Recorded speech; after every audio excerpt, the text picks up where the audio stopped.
Hearts and Hands by O. Henry. Read by Anthony St. Pierre.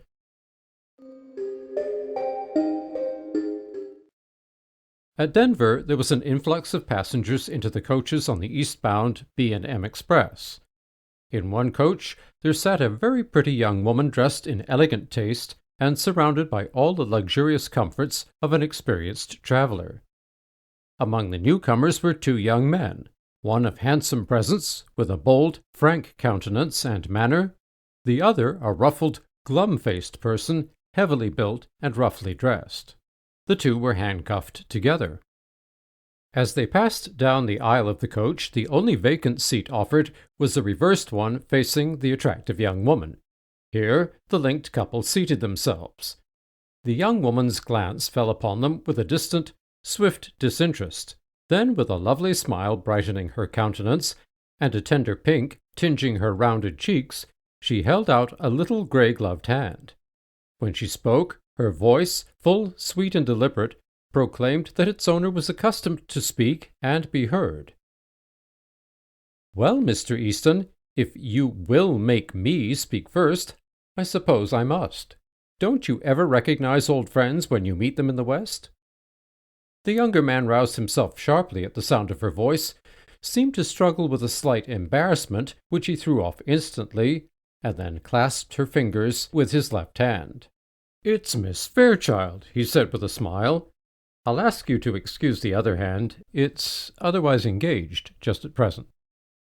He slightly raised his right hand, bound at the wrist by the shining bracelet, to the left one of his companion. The glad look in the girl's eyes slowly changed to a bewildered horror. The glow faded from her cheeks. Her lips parted in a vague, relaxing distress. Easton, with a little laugh as if amused, was about to speak again when the other forestalled him. The glum-faced man had been watching the girl's countenance with veiled glances from his keen, shrewd eyes. "You'll excuse me for speaking, miss, but I see you're acquainted with the marshal here. If you'll ask him to speak a word for me when we get to the pen, he'll do it, and it'll make things easier for me there. He's taking me to Leavenworth Prison. It's 7 years for counterfeiting." "Oh," said the girl with a deep breath and returning color. "So that is what you are doing out here? A marshal?" "My dear Miss Fairchild," said Easton calmly, "I had to do something. Money has a way of taking wings unto itself, and you know it takes money to keep step with our crowd in Washington. I saw this opening in the West, and, well, a marshalship isn't quite as high a position as that of ambassador, but—" "The ambassador," said the girl warmly, "doesn't call any more. He needn't ever have done so. You ought to know that. And so now you are one of these dashing Western heroes, and you ride and shoot and go into all kinds of dangers. That's different from the Washington life. You've been missed from the old crowd." The girl's eyes, fascinated, went back, widening a little, to rest upon the glittering handcuffs. "Don't you worry about them, miss," said the other man. "All marshals handcuff themselves to their prisoners to keep them from getting away. Mr. Easton knows his business."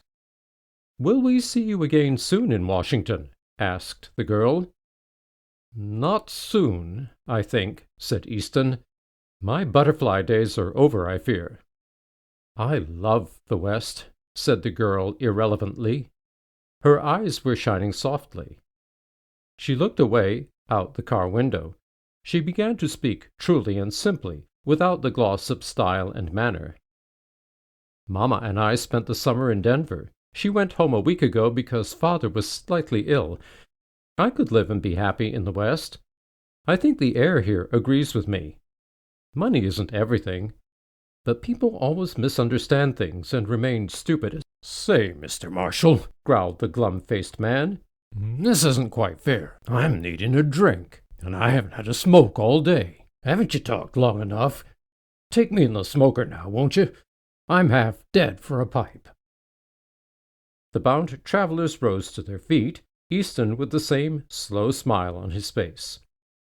"I can't deny a petition for tobacco," he said lightly. "It's the one friend of the unfortunate. Goodbye, Miss Fairchild.